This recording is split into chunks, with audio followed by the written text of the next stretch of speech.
Hola, ¿qué tal? Bienvenidos a nuestro curso de Físico-Química. Hoy comenzamos la unidad 1, que se trata sobre la introducción a la Físico-Química. En esta unidad vamos a ver conceptos, ideas que son importantes para poder avanzar en nuestro curso. Los conceptos que aquí veamos son sumamente importantes, así que es necesario que pongan mucha atención a lo que vamos a discutir en este video y si es necesario lo vuelvan a ver, le pongan pausa, reflexionen y ya saben que en clase pueden hacer las preguntas pertinentes. Muy bien, vamos a comenzar con algo que es bastante curioso. De hecho, el nombre de nuestra materia está todavía sujeto a discusión. Les voy a explicar por qué. Físico-química es una traducción del inglés Physical Chemistry. Bueno, hasta ahí no hay mucho problema. También puede encontrarse como una sola palabra. Sin embargo, hay una diferencia entre el inglés y el español que es importante comentar.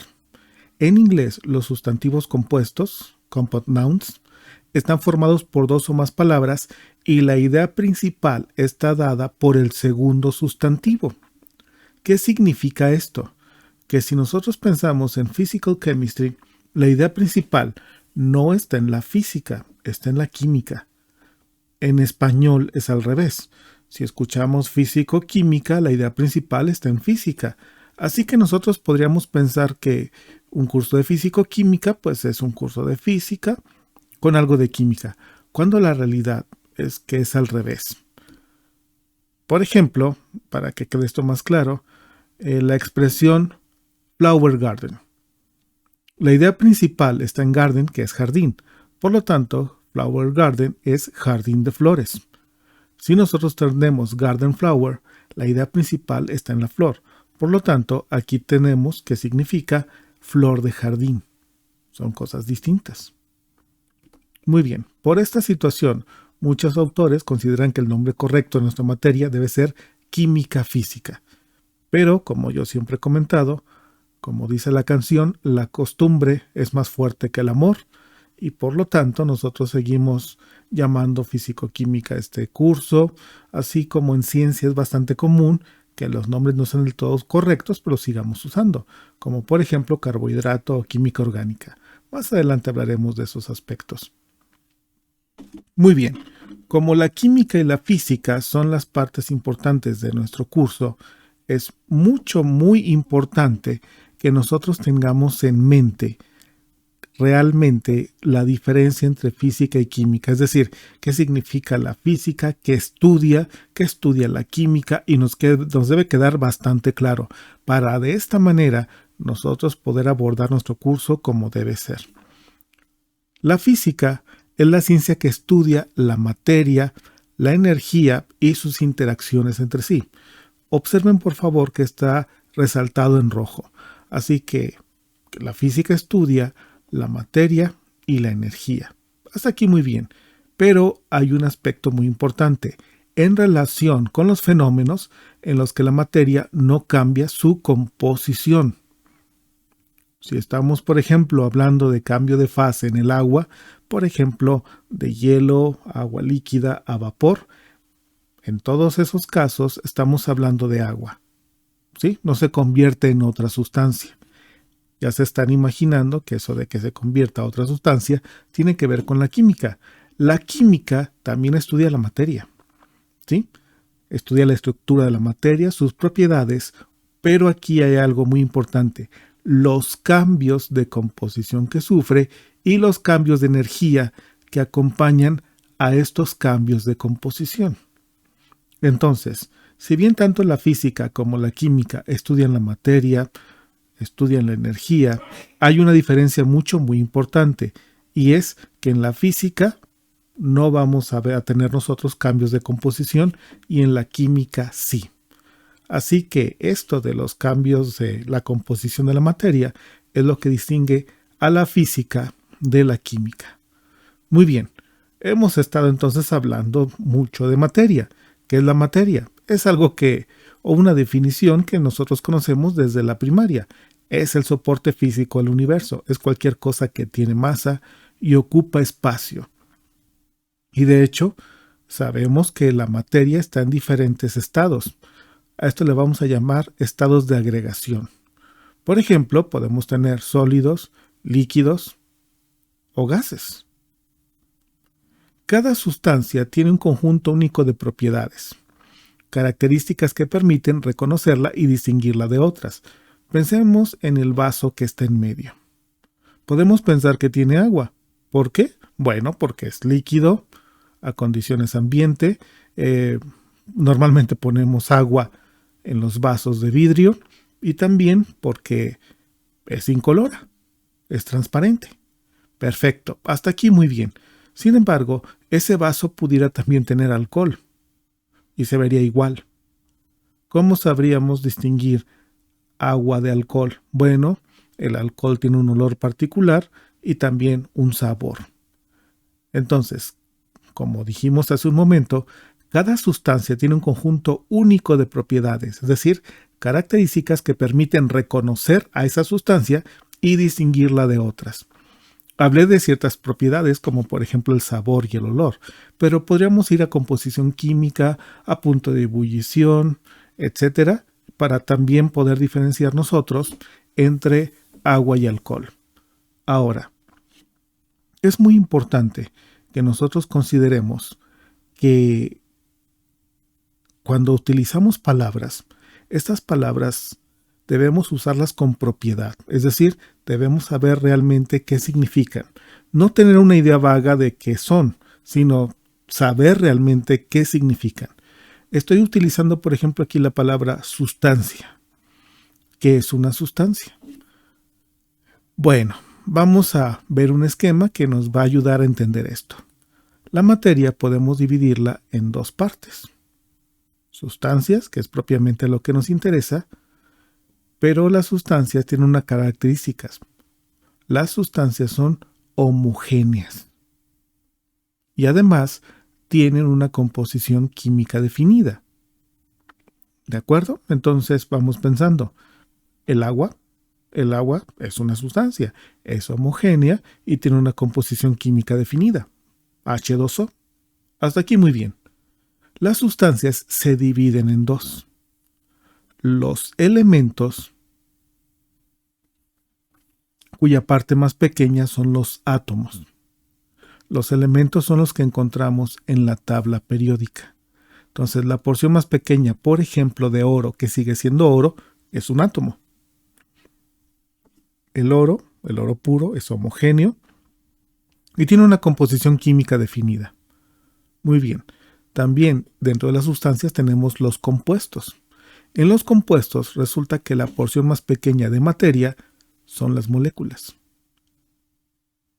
Por ejemplo, cuando hablamos hace un momento del agua, pues la parte más pequeña o la porción más pequeña de materia que sigue siendo agua es una molécula de agua, H2O, es decir, compuesta por un átomo de oxígeno y dos de hidrógeno. Mientras, por ejemplo, que en el oro o en el aluminio, la porción más pequeña de materia que sigue siendo oro o aluminio es un átomo. Así que los átomos son los que tenemos en la tabla periódica, los elementos, y estos elementos se combinan para formar compuestos. Los compuestos y los elementos son sustancias, son homogéneas y tienen composición química definida. Por otro lado tenemos las mezclas. En las mezclas tenemos dos o más sustancias juntas. Y aquí podemos dividir esto en dos partes. Mezclas homogéneas que vamos a identificar como soluciones, es decir, compuestas de una sola fase. Y heterogéneas, compuestas de dos o más fases que son distinguibles y separables entre sí. Cuando hablamos de fase nos referimos a una porción homogénea de un sistema físico diferenciable y mecánicamente separable de otra. Un ejemplo puede ser tener agua y arena. Podemos distinguir fácilmente el agua y la arena y se pueden separar, podemos filtrar. Ahí tendremos una mezcla que es heterogénea, tenemos dos fases. Son dos o más sustancias en una mezcla. Una solución sería, por ejemplo, agua con azúcar. Es homogénea, es una solución, hay una fase, pero ojo, es una mezcla, son dos o más sustancias. Las moléculas de azúcar están dispersas en el agua, pero siguen siendo moléculas de azúcar. Las moléculas de agua siguen siendo moléculas de agua. Cuando hablamos de sustancias, observen ustedes que tenemos un caso diferente. Muy bien, las propiedades de la materia, ¿cómo pueden ser?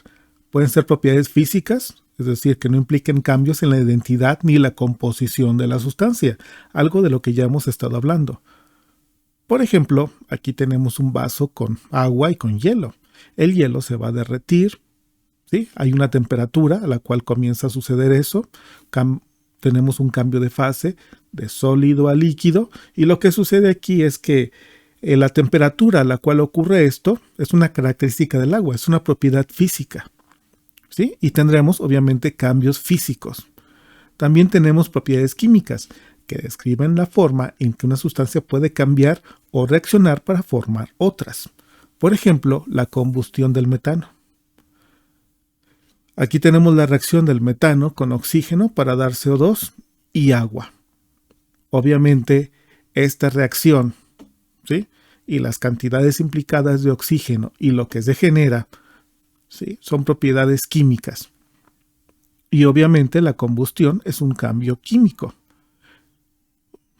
Una pregunta que no es pertinente es pensar, ¿cuáles propiedades son más importantes, las físicas o las químicas? Ninguna es más importante que otra. Las dos están estrechamente interrelacionadas. Otro concepto que es importante que hablemos es el de energía. Hace un momento comentamos que la materia y la energía, cuando hablamos de física y de química. Bueno, la energía es la capacidad para realizar un trabajo, llevar a cabo una transformación o poner en movimiento, si nos vamos al diccionario. Podemos nosotros tener diferentes tipos de energía, como seguramente lo vieron ya en cursos anteriores. Dentro de la física clásica tenemos la energía mecánica. La energía mecánica se divide a su vez en energía cinética, la que se refiere al movimiento, y a la energía potencial, que está asociada a la posición. Tenemos también la energía electromagnética, que se divide en radiante, la que poseen las ondas, la energía calórica y la energía eléctrica, debido a una diferencia de potencial. Muy bien, también tenemos la energía interna, que es la suma de la energía de las partículas de un sistema.